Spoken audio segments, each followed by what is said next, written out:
bah les gars, on se lance tout de suite dans le débat qui est donc sur Alaphilippe. Alaphilippe, donc, qui était sur les deux classiques de la Drôme ce week-end. Il a terminé 25e la première, il a terminé au-delà du top 5 pour la deuxième. Je ne sais plus exactement combien d'ailleurs, 5e, je crois. Je crois qu'il fait 5. Hein. Ouais, ouais, c'est ça, 5e. De la Drôme classique, et il fait 25 de la Fonardèche classique, sachant que, pour le rappeler, sur le Tour de Provence, il avait terminé deuxième du classement général, sans remporter une étape. À Manosque, il avait fait 2, à la Sainte-Marie-de-la-Mer, il avait fait 3, et il avait fait 7 à la montagne de Lure. Vous savez, c'était l'étape qui avait été remportée par Nairo Quintana. Donc là, il a eu un week-end qui était intéressant. Polo, qu'est-ce que tu en as quelle conclusion est-ce que tu en as tiré rapidement peut-être, on va peut-être la séquencer en deux parties pour faire ça bien. Sur la Faune Ardèche classique, quelle était un peu ta conclusion à la fin de la journée déjà? La première course. Fonardèche classique, c'est trompe-l'œil parce que tu sais pas ce qu'il valait, comme tu sais pas ce qu'aurait pu valoir un Roglic, même ou un Vingegaard qui étaient ses principaux adversaires, dans le sens où finalement la course s'est décidée déjà de loin, et en plus au moment où justement où la course commence, c'est des équipiers qui attaquent, c'est du Kuss pour Roglic et pour Vingegaard, et pour Alaphilippe qui nous intéresse là, c'était Maury Van Sevenant. Du coup, on avait vu Alaphilippe un peu accélérer à quelques bornes de l'arrivée, enfin une trentaine, une quarantaine, je ne sais plus exactement. Et puis après, dans un second temps, le bon coup est parti, notamment avec McNulty et un de ses coéquipiers. Donc là, c'était quand même difficile de savoir où est-ce qu'il en était. Il avait l'air très bien. Mais de là à avoir des conclusions, c'était compliqué.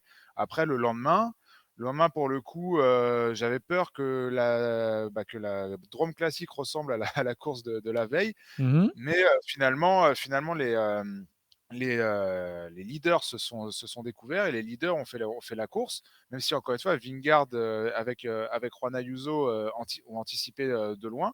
Mais derrière, oui, derrière, il y avait les trois plus forts de cette course. C'était Cosnefroy, c'était Guillaume Martin et c'était Julien Alaphilippe. Et en ça, même si à la fin, physiquement, il a eu du mal à finir la course, qu'il a été pris de crampes et qu'il a tout donné justement pour donner une chance à Guillaume Martin et à Cosnefroy, qui, on le rappelle, lui, il avait aidé pour devenir champion du monde il y a quelques mois, ou même ces deux même championnats du monde. Martin l'aide beaucoup à Imola et Cosnefroy un peu plus à Louvain. C'est exactement ça. Et pour le coup, il leur a bien rendu la monnaie de sa pièce. Lui, il était un peu juste. Moi, je trouve ça encourageant. Pour te donner une conclusion, Joseph, Mhm. c'était pas son objectif principal. Son objectif principal, c'est pas non plus la semaine prochaine au Strade Bianche, ni même à Milan-San Remo. On sait que lui, son objectif principal, c'est d'être en forme dans 2 mois. Bon, certes, il y a déjà certains de ses adversaires qui sont déjà très en forme. On en parlera tout à l'heure.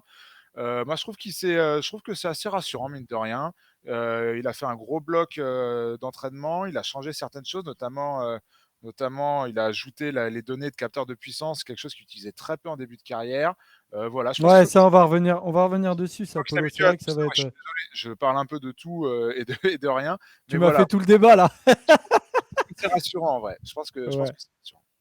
Bon, il a été rassuré, Polo. Toi aussi, Robin, après la Faune Ardèche classique, tu as eu un peu la même idée. Alors, je vois dans le chat quelqu'un qui dit, c'est Nindo, qui dit, a raison d'ailleurs, en Ardèche, il a laissé partir son équipier Van Sevenant et finito, rien à dire. C'est vrai, Ouais, mais c'est ce qu'on disait, ouais. pour dire à ceux qui n'ont pas vu la course et qui voient qu'il a terminé 25e, qui peuvent ne pas être rassurés, il faut dire qu'il n'y a rien à dire.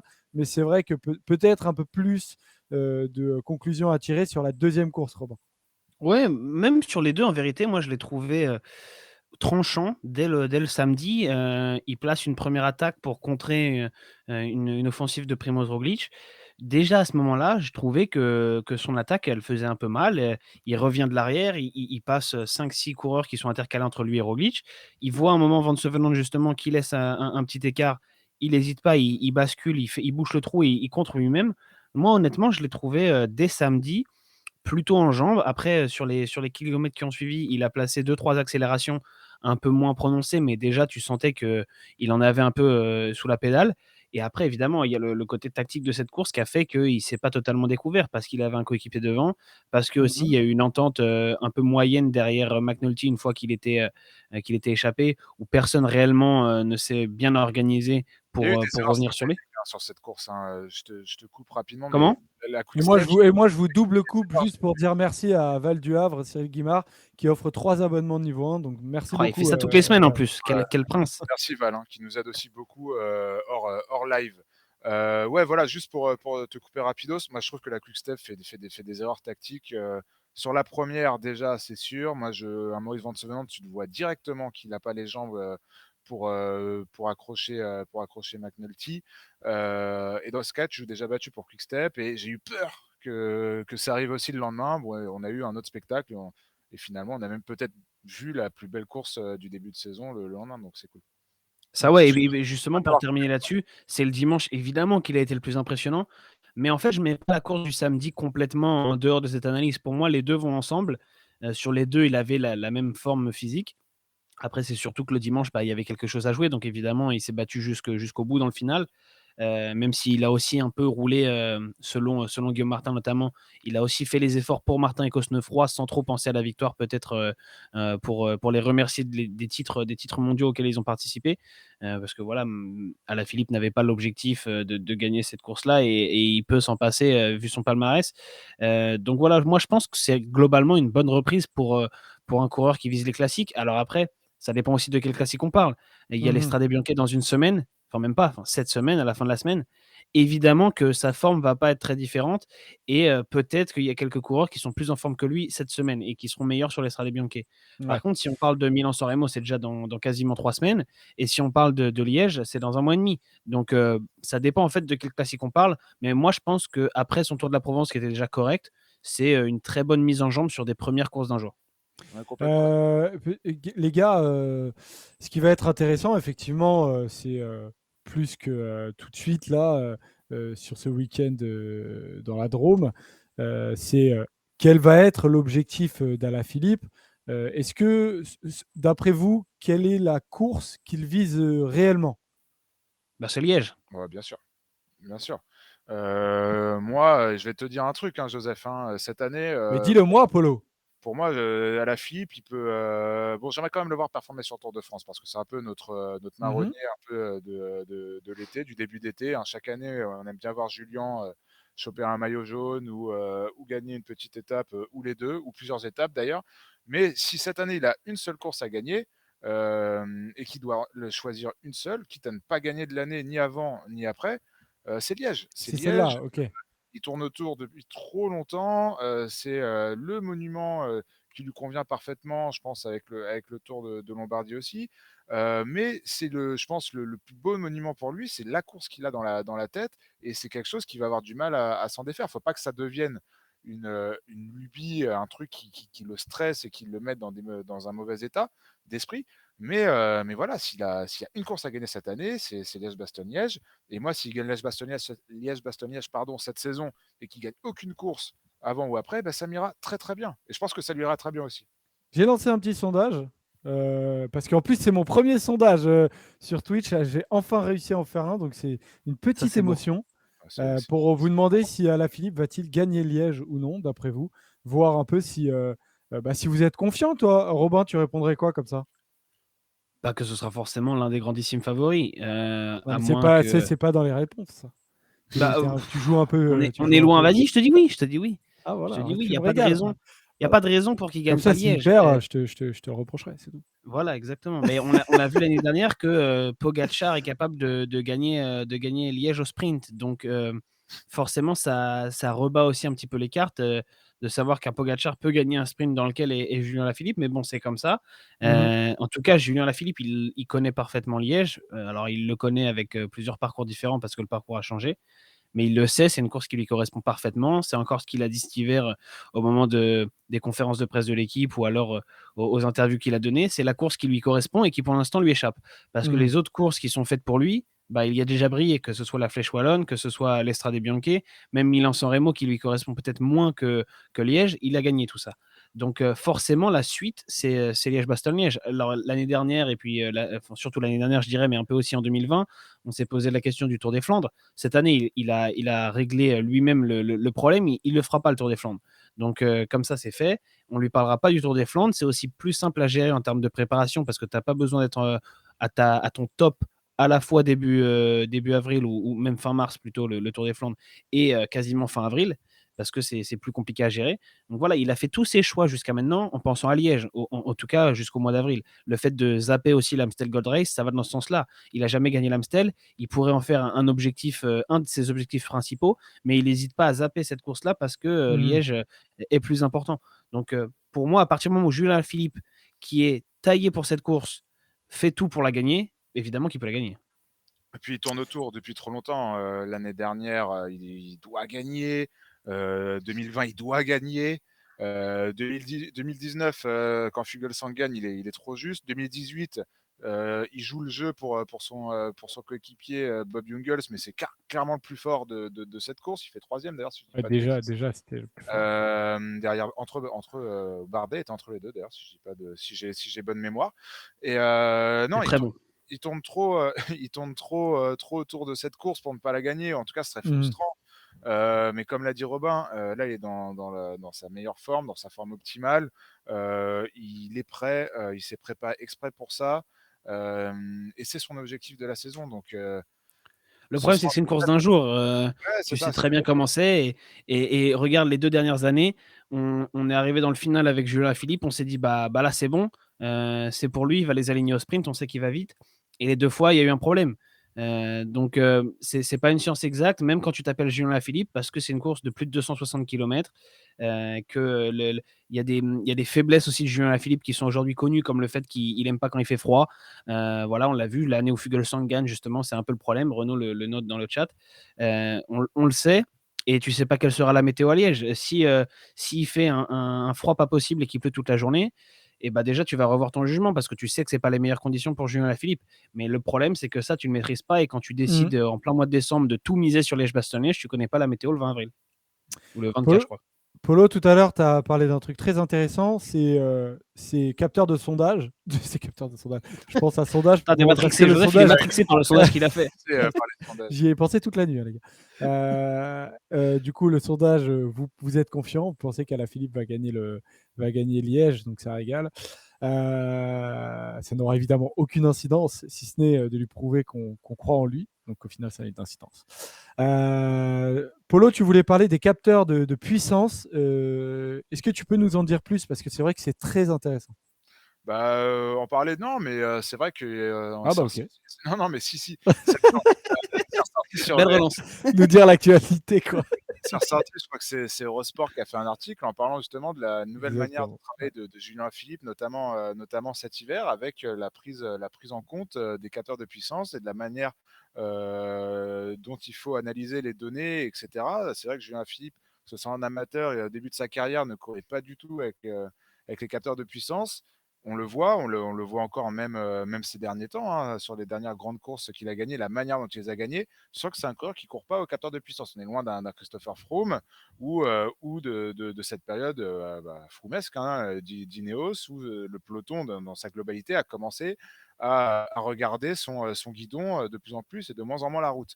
Julien Philippe, c'est le contraire, mais il a appris à faire avec. Alors, on ne parle pas d'une augmentation de ses performances, mais on parle d'une meilleure gestion, notamment de ses pics de forme et de sa fatigue, en fonction des données qui sont ressorties, notamment de ses entraînements cet hiver. Qu'est-ce que ça va donner sur le terrain? On va voir. Moi, je pense que Julien Philippe a quand même cette part de magie dans sa manière de courir, cette part d'imprévu, cette part, oui, voilà, je ne vais pas tout paraphraser, mais vous m'avez compris. Et il ne faut pas non plus que ces données et ces capteurs de puissance lui enlèvent tout ça. Mais d'un autre côté, si ça peut l'aider notamment à mieux préparer les grands rendez-vous, on a vu que parfois, à force de vouloir être bon partout, et finalement, il était parfois trop juste sur certaines courses, on l'attendait beaucoup. Là, en tête, j'ai notamment les mondiaux à Innsbruck. Et Ouais, c'était il y a quasiment 4 ans, Polo. Hein. Peut-être C'est que, pas peut-être que arrivé, ça peut c'est l'aider, quand hein. même pas arrivé souvent, hein, les fois où il était, attendu et où il répond, pas du tout présent, enfin où il est vraiment trop juste. Non, c'est Si pas tu arrivé enlèves le souvent, Liège où évidemment. c'est à cause de la météo, Évidemment, c'est pas arrivé il reste souvent. pas grand-chose, hein. J'ai souvenir aussi à Mur de Bretagne sur le Tour, une fois. Ah mais ça Non, mais date bien sûr ça. que ça date, mais encore une fois, C'était en et 2018. c'était en 2018, mais je pense que, ça peut l'aider. En tout cas, ça peut le comment dire? Peut-être j'ai pas le mot, mais ça peut peut-être le calmer, tu vois? Et peut-être le faire courir, peut-être parfois plus intelligemment. Alors, Moi, encore une j'ai pas fois, envie que ça le fasse courir différemment, honnêtement, parce que je pense que s'il courait tout le temps en capteur de puissance, il serait pas double champion du monde, hein. non, mais Non, bien mais sûr, bah, ça ce que ça, je c'est veux dire, pas sûr. c'est pas pour ça, C'est pas c'est pas sûr. sur de la performance pure, ni dans la manière de courir, c'est plus dans la manière d'arriver avec la meilleure forme possible sur ses objectifs principaux. Surtout que, bah, même s'il est encore jeune, il vieillit et que, comme cette année d'ailleurs, il va falloir qu'il choisisse ses objectifs et je pense que ça peut l'aider pour ça. Moi, si ça l'aide dans sa préparation, tant mieux, mais en course, hem, j'ai peur que ce soit pas un cadeau, parce que c'est pas un coureur, justement, tu l'as bien décrit, qui court en prenant en compte ce type de données-là. Et pour moi, il y a un certain nombre de ses victoires qu'il est allé chercher justement parce qu'il est un mec qui ne tient pas compte de ça. Parce que le jour où tu es dans le podio et que tu dois mettre une attaque, en fait, tu dois dépasser quasiment tout ce que tu as été capable de faire jusque-là. Donc si tu es fixé à ton capteur de puissance et que tu t'arrêtes ou que tu diminues un peu ton effort parce que tu as atteint ce que tu penses être ton maximum en termes de watts, Mmh. je ne sais pas si tu fais l'écart suffisant dans le podio. Pareil aux mondiaux. Quand il part à Imola, mais alors peut-être encore pire à Louvain, c'est sans doute pas raisonnable. Quand il voit, s'il avait eu le temps de faire un calcul à ce moment-là dans sa tête, de se dire, OK, alors pendant les 20 derniers kilomètres, il va falloir que je développe tant de watts. Donc pendant, je sais pas, pendant une demi-heure, il va falloir que je sois à telle puissance. Peut-être qu'il n'y aurait pas été. Alors que le fait de ne pas penser à ça et de peut-être même pas connaître finalement son maximum de watts sur 30 minutes, il n'y pense pas, il fonce et puis il se trouve que ça marche. Mais en vérité, son offensive à Louvain, 9 fois sur 10, elle passe jamais. Et là, elle fonctionne parce qu'il réfléchit pas trop, parce qu'il juste il y va.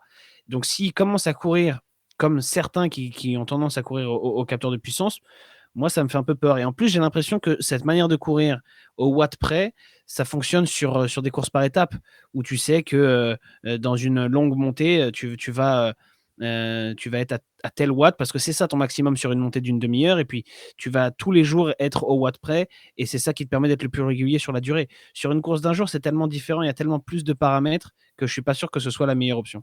Non, mais moi, je suis 100% d'accord avec ça. Dites Moi, dans le c'était chat d'ailleurs si ça vous rassure, si vous trouvez ça bien, pas bien que Alaphilippe cède au capteur de puissance. Vas-y, Non, Paul. mais on est 100% d'accord, avec Robin là-dessus. En course, il faut pas du tout ni changer sa manière de courir, ni commencer à trop se focaliser sur les données de watts, et cetera. Mais c'est dur si tu commences à l'utiliser tous les jours à l'entraînement. Sur de la donnée globale, notamment à l'entraînement, pour permettre de savoir où est-ce qu'il en est, notamment en termes de forme physique, et cetera. Je pense que c'est plus ça pour de la lecture, sur le moyen long terme et la manière de préparer des événements. C'est ce que son oncle disait justement dans cette interview, Son qu'il cousin. fallait son cousin, pardon, excuse-moi, qu'il fallait, justement pas lui enlever, ce côté, intrépide, mais qu'il fallait aussi, justement avec l'âge, le professionnalisme et des adversaires qui sont toujours de plus en plus forts et toujours de plus en plus près, notamment, sur toutes ces questions techniques, de pouvoir aussi, mieux anticiper et mieux gérer certaines choses, notamment hors course. Mmh. Il y a OK. Val qui donne une anecdote intéressante dans le chat en parlant de Fignon qui lui avait commencé à utiliser son capteur et où ça l'avait un peu bloqué. Enfin, vous avez sûrement vu passer l'anecdote dans le chat, tous ceux qui nous écoutent. Mais voilà, je pense que ça, c'est justement le problème que ça peut amener, quoi. D'être trop focalisé sur tes chiffres et de te dire je ne peux pas dépasser ce seuil-là. Et finalement, tu te bloques alors que peut-être tu peux faire mieux.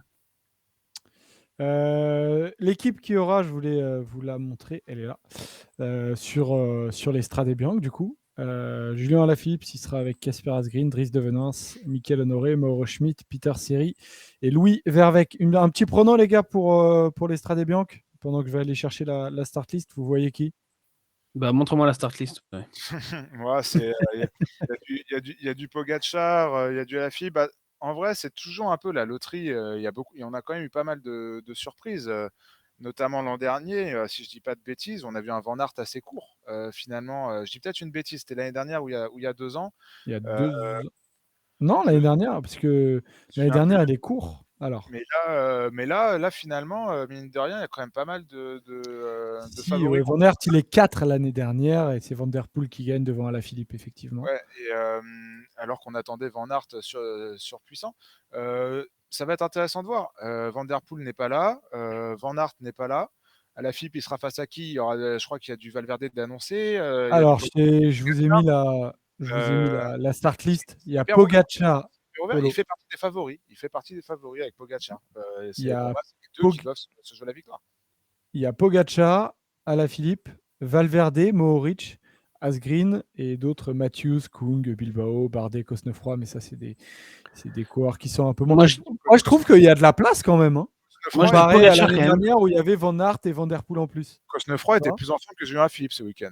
C'est aussi une C'est bonne vrai, c'est un bête intéressant, Moi, je mets Cosnefroy. une pièce sur Tige Benoît, Tige Benoît. que j'ai trouvé bien fort, mais on va en parler Qui, après. quand il est sorti, il est Il y a quoi? sorti Il y a fort. 4 ans ou 5 Oui, il ans. avait gagné exactement devant Bardet. Devant Romain Bardet, je crois. Ouais.